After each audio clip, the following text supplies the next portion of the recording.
Hi, I'm Trey, and I'm a sales engineer on the QlikMaps product team. And at QlikMaps, we've been doing the mapping thing for a long time. Well, recently, we've been getting a lot of questions about sense and mapping. Today, I want to show you exactly what you can do with native sense maps, and then show you not how QlikMaps can only do more, but can bring you the analysis you're looking for.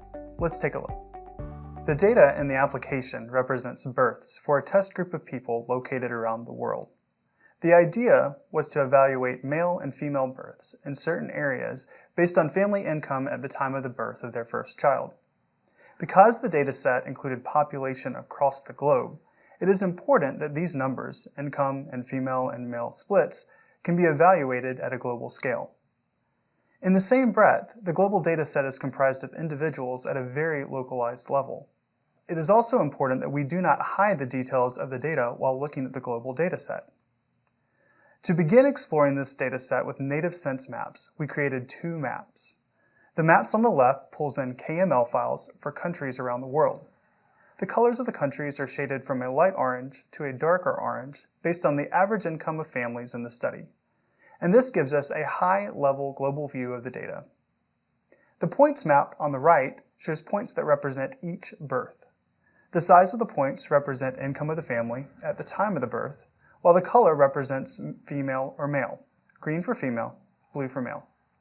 This map gives us a look at the discriminant data that rolls up to our global view. Though the sense map visually shows me what I'm looking for, I notice a couple of things that could benefit from some changes.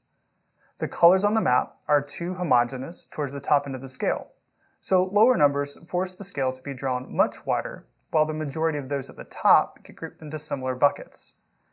It would be nice to have finer control over how data was presented so we could better visualize what was happening at a global scale. The points map is also too cluttered to really tell what's going on. It would be nice to understand male and female numbers at a global scale as well. And lastly, the two maps take up a lot of screen real estate. It would be nice to incorporate these into one map.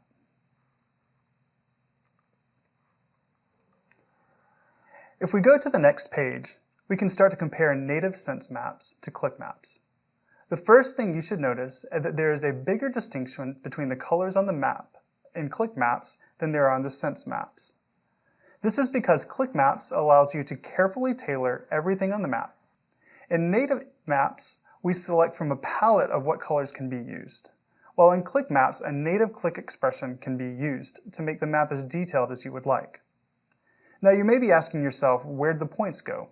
Well, since QlikMaps supports multiple layers, we can choose when to show the points by using a native Qlik expression, or, in this instance, allowing the user to toggle the layer on and off. Not only can we show points and polygons, we can further customize the map. For example, we make our data pop more by changing the base layer. Multiple base layers come pre-packaged with QlikMaps, but QlikMaps also allows you to build your own custom base maps into any map object. When dealing with a large amount of points, I also like to customize them a bit. I found a really neat look is to change the borders of the points, which are now white, to the same color as the points, and add a bit of opacity.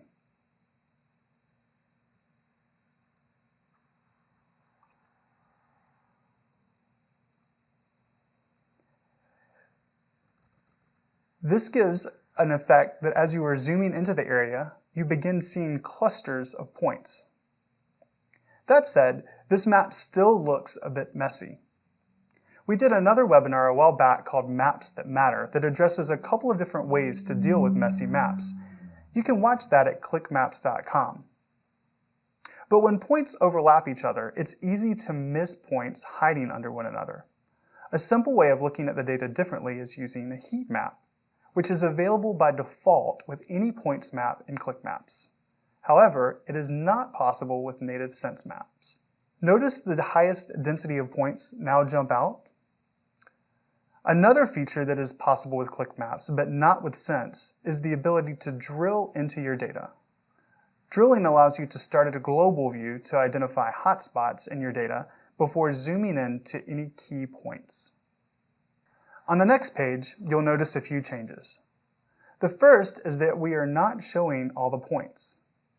Instead, we set up this map to represent the dominant gender in each country using the borders of the polygons.